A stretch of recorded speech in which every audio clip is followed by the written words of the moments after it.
Good morning from Beirut, Lebanon. Just having a nice chill morning relaxing before heading over to Syria. This is a place I've been really excited to visit for a long time. The bedrock of humanity is here. There's just so much history and culture that I'm really excited to go check it all out. It is 2024, so this is a very risky place to be right now just because of the armed conflict just like less than 100 miles south of here.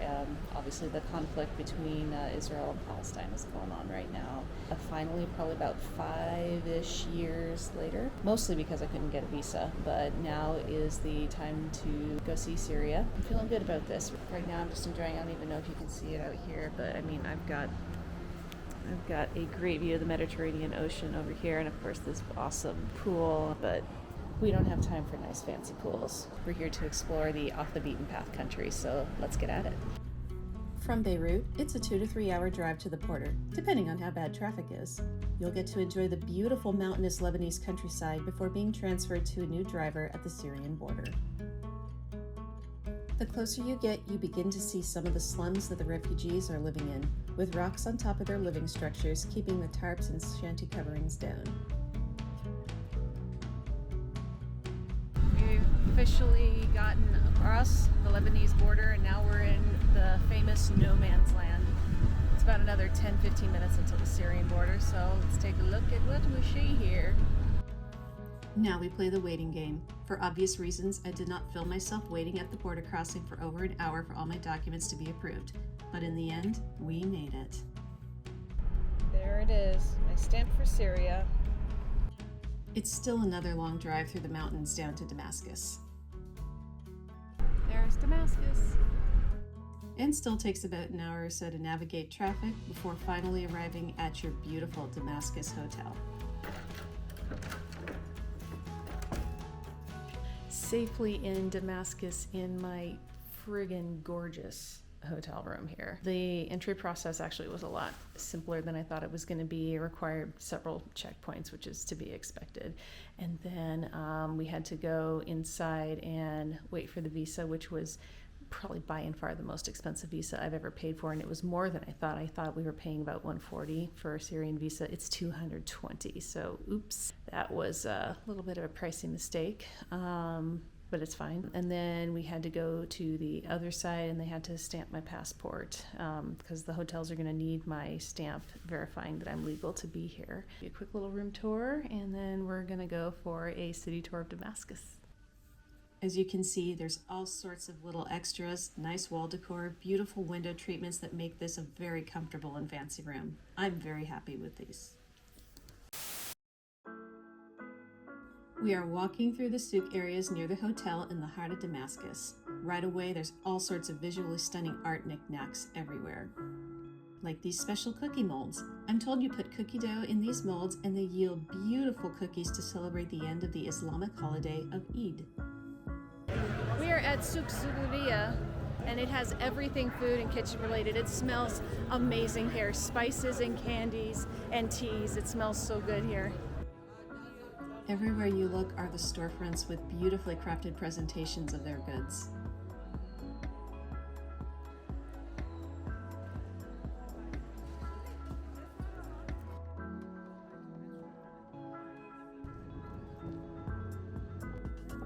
We made our way to Souk Hamadiyat, which appears to have more of a focus on clothing.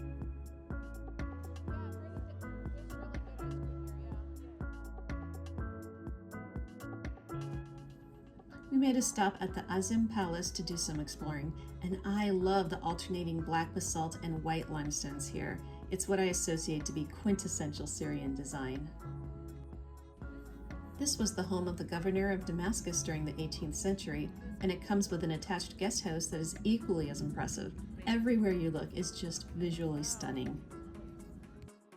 Like this waiting area just for the women.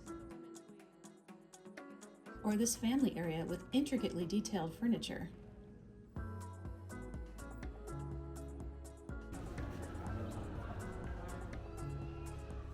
We've arrived at the guest court area. It's almost like a carpet down here. That's awesome. Glass blowing. How to make it. Our final stop tonight is Umayyad Mosque, one of the most important mosques to both Muslims and Christians alike. Because we are entering a mosque, we need to change our dress a little. Enjoy my ridiculous attempt at a clothing transition. We are first greeted by one of the very first minarets ever to be built in Islam, the Minaret of the Bride, named for the daughter of the person who provided supplies to build it, who happened to be married to Syria's king at the time. How lucky am I? I'm standing in one of the most holy sites in all of Islam, and I am looking forward to walking around here showing you what it's like. It is really beautiful here. I'm told this was originally an Artemis temple dedicated to the god of rain, then turned into a Christian church, before finally being converted into the mosque. And I love that there are hints and traces of both the temple and church incorporated into the design here. Here's the part of the mosque that has retained this big, beautiful mosaic artwork from when this was a church. I'm told this hasn't been altered in any way and has all of its original characteristics. This is the most inclusive mosque I've ever been to. They have done such a great job of not only preserving the ancient temple parts to this, but also the church, rebuilding basically around those two characteristics, and just the fact that you can have Christians and Islams completely together and praying together. We even got to go inside during a special service. One of the scholars of the mosque was giving a lecture, and my guide tells me he is reminding people to be gentle and good to each other when times are tense, not to be cruel. The inside is gorgeous and feels peaceful, with beautiful chandeliers, the unique stained glass windows, and this thick, fluffy carpet to walk on.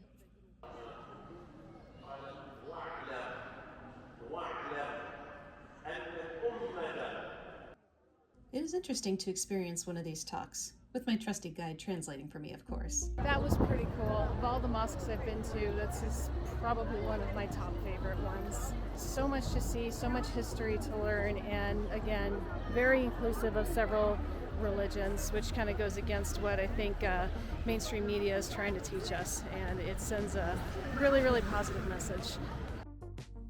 We took our time walking through the different souks before going back to the hotel.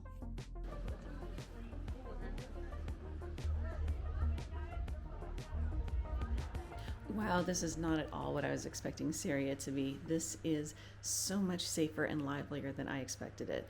I know people back home want to say, hey, there's a war going on over there and there's war in Lebanon. Why would you come here? In this part of Syria, that's actually not true. They've got guards, military everywhere, making sure everything stays safe. There's no gun violence. There's been no suicide bombers for a couple years now over here. There's families out, so many vendors. I mean, everyone's happy saying hello, welcome to Syria. So, I can't agree with those people, and I cannot wait to see what else this trip has. I'm going to say goodnight now, but I will see you guys tomorrow.